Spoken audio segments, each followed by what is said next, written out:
पूर्णिमा के शुभ अवसर पर आयोजित ओम फिटनेस योग संस्थान सेवा साथी फाउंडेशन ट्रस्ट के तत्वावधान में जो विगत 2018 से अनवरत एक जगह नहीं, संभवतः ये 7 जगह चलने लगा है। कितनी जगह? 7 जगह ना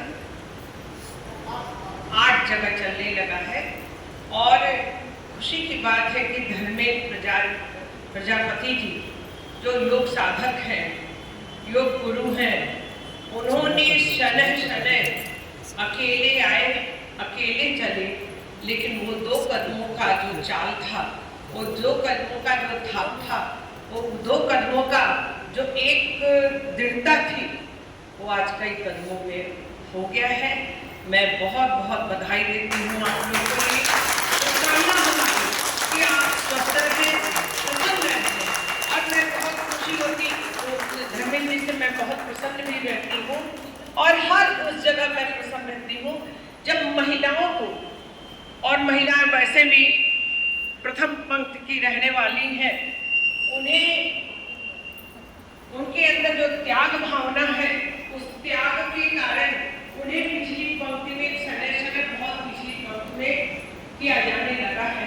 अभी भी है, ऐसा नहीं है कि लोग तुरंत महिला को व्यवस्था दे देते हैं, महिलाओं को ही आगे करने का। लेकिन महिलाओं को स्वस्थ, जब महिला स्वस्थ रहेंगी, शिक्षित रहेंगी, तो पूरा परिवार के साथ साथ समाज स्वस्थ रहेगा और शिक्षित रहेगा। और ये गुरु के माध्यम से ही हमें मिलता है।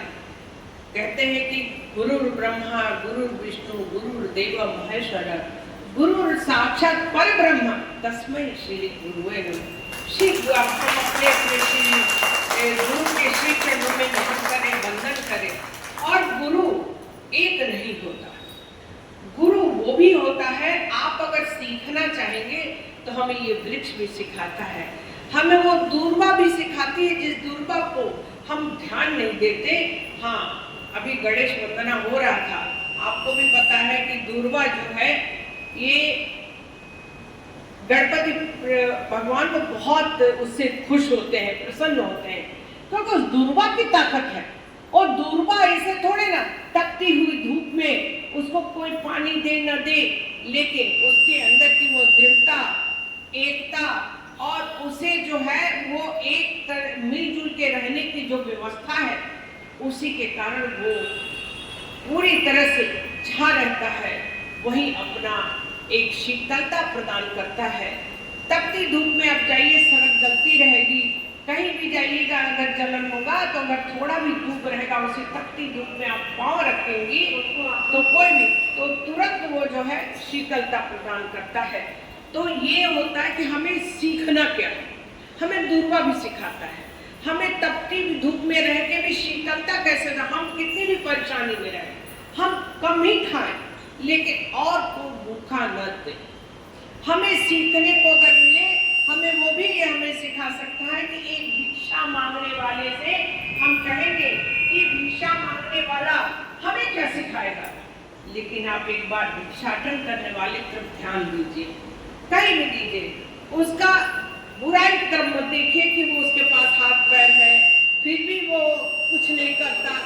हमें उसकी तरफ, हमें उसके लक्ष्य को देखना है कि उसको लक्ष्य क्या है।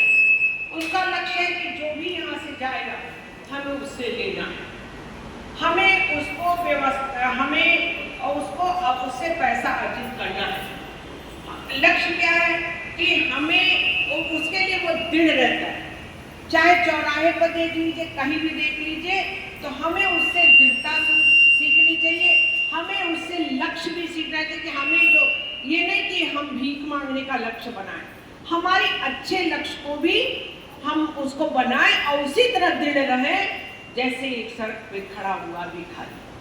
तो हमें सिखाता सब, हमें सीखना चाहिए, हमें क्या है गुण का।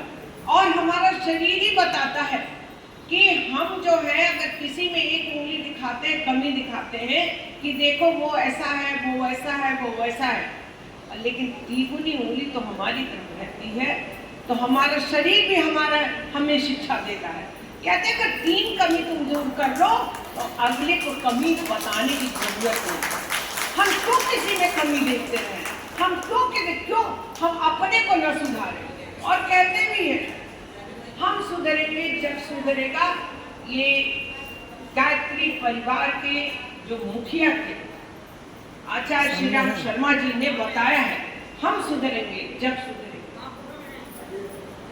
है गुरुजी वहाँ पे है पीछे।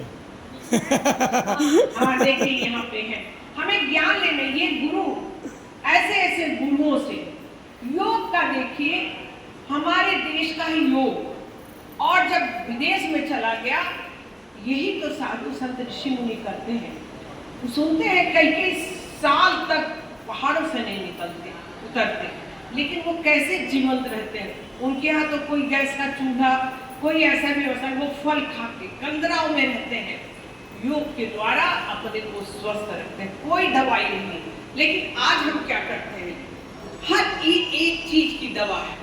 शुगर की दवा लेंगे, ब्लड प्रेशर की दवा लेंगे, ऐसा नहीं कि हम कहेंगे दवा छोड़ दो, लेकिन अभी लेंगे तो कल भी लेना पड़ेगा, परसों भी लेना पड़ेगा। उस दवाई से धीरे धीरे हम स्वस्थ कैसे रहें, हमें योग अपनाना, योग धारण करना। उसके लिए धर्मेंद्र जी पूरी तरह से, ये एक तरह से ये सबके सत्कर्म है कि जो ऐसा गुरु मिला, ये सत्कर्म है। बिना सत्कर्म के कोई हमें सिखाने नहीं आ सकता। बिना सत्कर्म के हमें ये ज्ञान नहीं आता कि हम कैसे सीखें, क्या शिक्षा लें। हमें सत्कर्म करने के लिए हमें ईमानदारी के साथ, हमें अपने दृढ़ता के साथ लक्ष्य को बनाए हुए कि हमें अच्छा करना है, हमें स्वस्थ रहना है, हमें ऐसी व्यवस्था के लिए हमें दृढ़ रह, तभी हमको इस तरह सतमार्ग पे चलाने वाले हमें गुरु भी मिलते हैं, हमें स्वस्थ रखने के लिए गुरु भी मिलते हैं, हमें ज्ञान की शिक्षा देने वाले गुरु भी मिलते हैं जो किताबी ज्ञान देते हैं। लेकिन माँ, आप लोग तो माँ है, माँ जो प्रथम गुरु है।